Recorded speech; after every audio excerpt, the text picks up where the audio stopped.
Ni hao. Since America hates Chinese people more than ever, there's no better time for me to continue to make Chinese American art. Hating China has gotten a lot worse because Trump decided that we really need to hate China. Hello amazing viewer, this is Comfort for Life. I bring to you a compilation of TikTok videos together with famous social videos for educational purposes. If you're new here, consider subscribing, and to my returning viewers, I love and appreciate you for your immense love, continued support. I love you, appreciate you, thank you so much.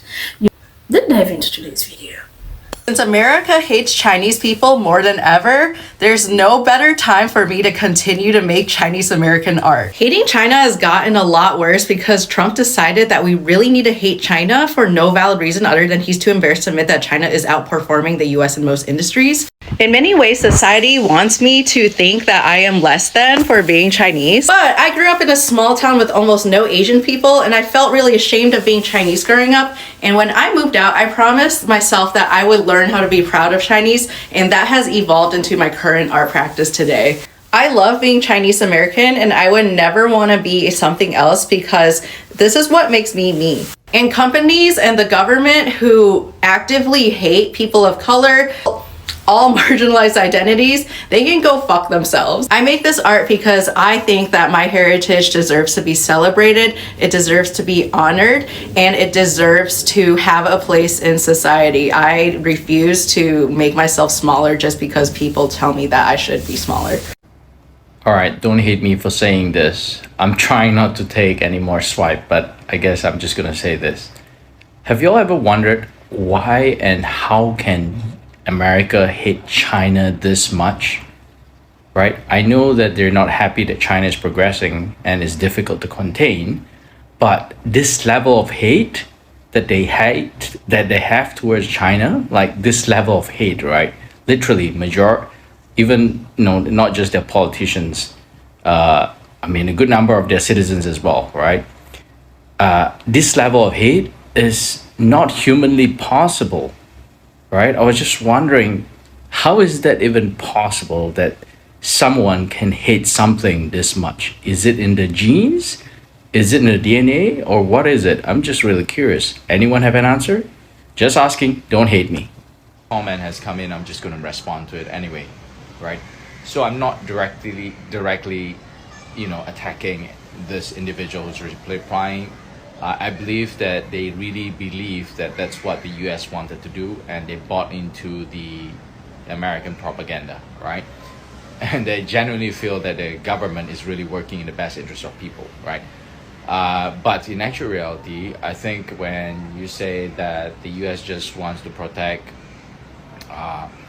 Taiwan from communism, I don't think that has anything to do with communism at all. It probably has a lot more to do with the semiconductor industry in Taiwan, as well as the strategic location of Taiwan as a American vassal state to contain China. Been very concerned lately about China.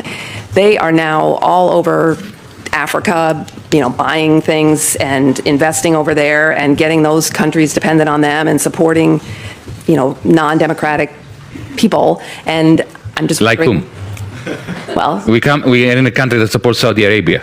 Yes, that's true. Right. So suddenly we have a problem with, superpowers supporting non-democratic people. Yes, yes, I do. They're in Africa. They're lending money to countries to build ports and different infrastructure. To build what? Port. And harbors. what's wrong with that? And because countries that need ports get ports. But they're making people dependent on. I know it's the same thing that we've done, which is no, it's horrible not. Around the world. They are far more humanistic than the United States ever was.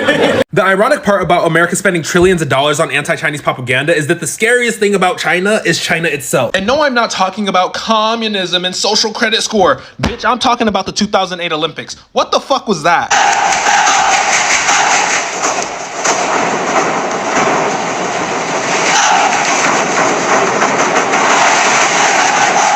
That's one of my earliest core memories, and I knew at that moment, we're not beating them in a fucking war. They want us to fear China the way we fear fascists like Hitler. They want us to fear China in a way that galvanizes people to want to get on the front lines and fight with these motherfuckers. Have you seen a Chinese drone show? Have you seen if he just got switches? These niggas are using drones to make fucking dragons. Bitch, they could drop that shit in the middle of Manhattan, easy. And then what? And then, mind you, China just developed the strongest AI on the planet with $6 million in fucking vibes, bro. You might be thinking $6 million, that's a lot of money. Our government just said that we were gonna give the douchebags at Silicon Valley $500 billion fucking dollars. Not only did they create AI that is smarter than ours, more efficient than ours, has a better impact on the planet than ours, this shit is fucking free. And they gave away the blueprint for fucking free. I do not fear China in the way that makes you go pick up a gun and go fight for your empire. I fear China in the way that makes you fucking submit. These motherfuckers outnumber us 10-1.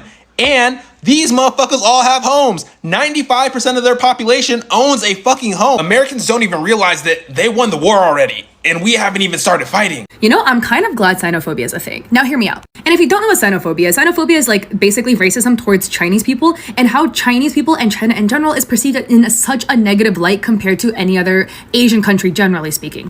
If somebody is Chinese and pretty, nobody assumes they're Chinese. Everyone's always like, oh my God, are you Korean? Are you Japanese? But they would never assume you're Chinese because, oh, how dare Chinese people be pretty? They couldn't possibly be pretty. Or how you ever post a video about China and immediately people are shit posting about their government and being like, oh my God, Chinese government's so scary. Like, have we seen the US government where they're just like cops are shooting people out here for fun? But I'm kind of glad xenophobia is a thing because China has so many great things and we can gatekeep it from people who like, you know, don't like us. Like my hair, I got it dyed silver in China in September and now it's January. It's been like 5 months. It's still silver. Cost me 300 USD to get it bleached 3 separate times. And also I'm relative to USA, LA prices. That's where I live. These lashes from China, 4 USD for a pack of like 6. They look amazing. And they have this like wet lash style that I have not seen anywhere else.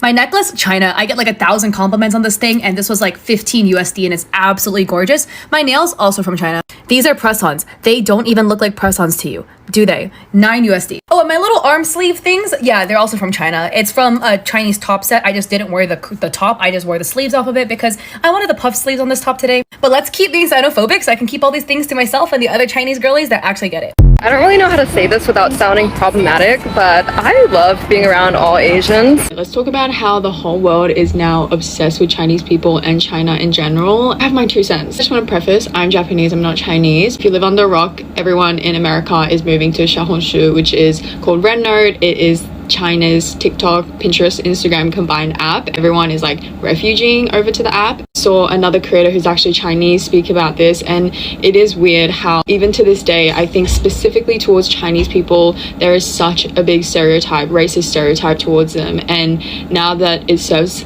Americans and white people and whatever, like now it's cute and trendy and fun, and like it does make me feel weird because as someone who grew up getting bullied for bringing Japanese lunches to school, now we're in 2025 2024 where the trend is to eat onigiris at 7-Eleven. Like even years after, just feeling so bad of like the things I put my own mum through when it comes to like my bento boxes and like requesting sandwiches and like white people food.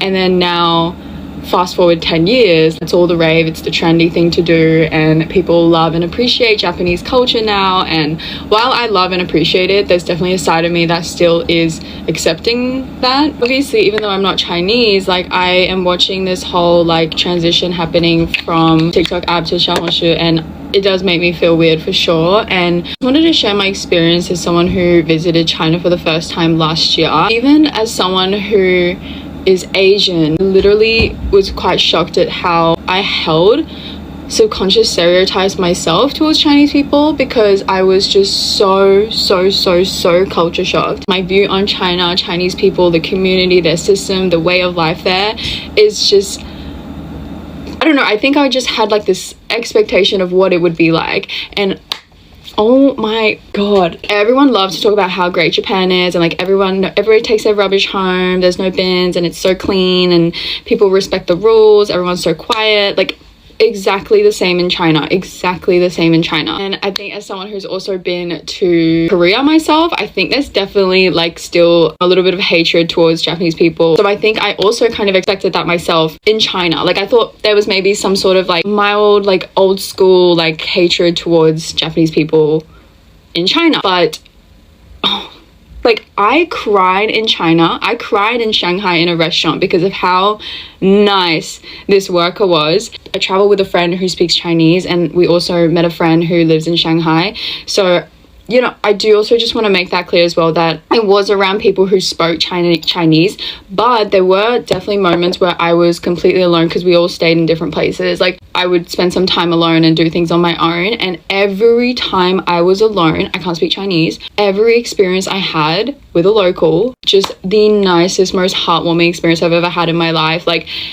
and as someone who lives in Japan is a community where we don't really speak to strangers, we don't really help strangers, we kind of mind our own business. You don't really know what I mean when I say that is like, basically, like, if there is someone, I don't know, in need of help or super drunk, or like, for example, I fainted in summer of 2023, nobody stopped for me. Everyone looked at me and kept walking.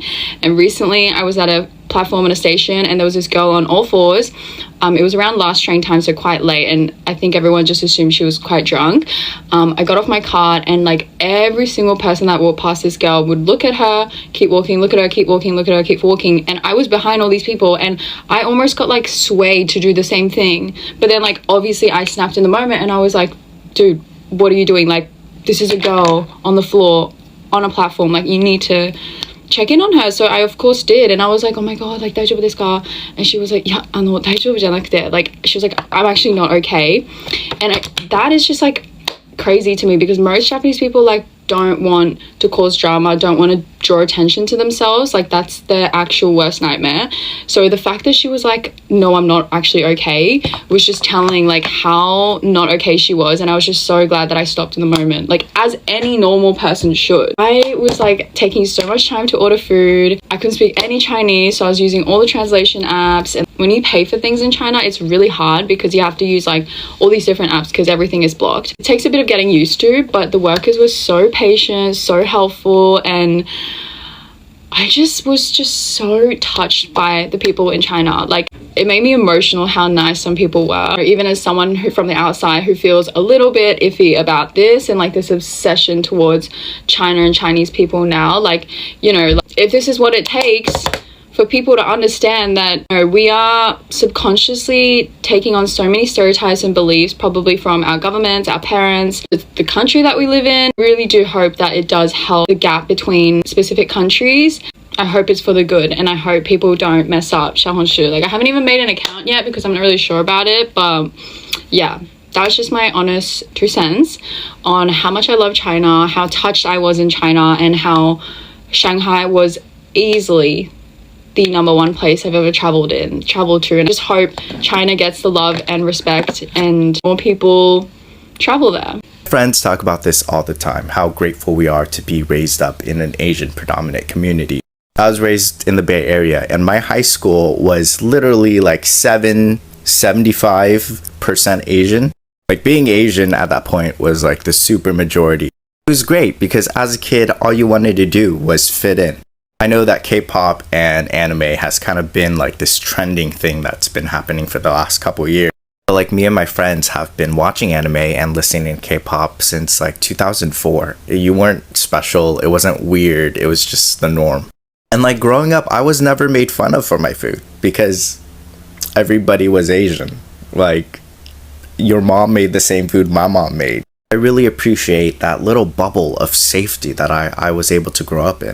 Like, sure, would being a minority be great for my character development? Yes. But like, do I really want to live through that trauma? No, I don't. I remember back in college, somebody asked me what percentage of the United States do I think Asian people make up of? And I said like 12 to 15%. The actual number was like 5.5. But that's how delusional I was inside my bubble of safety. I didn't even know how much of a minority Asian people are. Like, I never grew up being insecure about being Asian, and I never wished that I was another race. I know how rare that feeling is for Asian people in America, and I am so grateful for it. Like, all my Asian friends agree that we're all just going to settle down in the Bay Area because we have a community here. We're not going to be the minority. We're not going to have to go through microaggressions about explaining who we are and what we eat and what we like to do and what our culture is. I'm glad you watched to this extent. Thank you so much for being here. Kindly like the video for recommendation. Allow me to give my 2 cents on this. We know that advancement in China is a big threat to the US government, but I don't want to address that. I just want to address basic things, you know. the position that people are having of China right now is now giving other Asian countries that have been also being stereotyped kind of exposure, you know. People are now getting to know the benefits there is to know about other cultures. But allow me to address the elephant in the room, which is China being in Africa, supporting Africa, you know. I just want to let you know, maybe our ancestors believed that Africa can't advance without Western, like the US and all these other countries that are in Africa comprising, including China. Maybe our ancestors quite believed in that and they thought we are powerless, you know. But I don't think they did believe that. It's just that they didn't have power. But also, I don't know why the US, we don't really, as Africans, we don't have any problem with Western and people coming to do investment in our countries.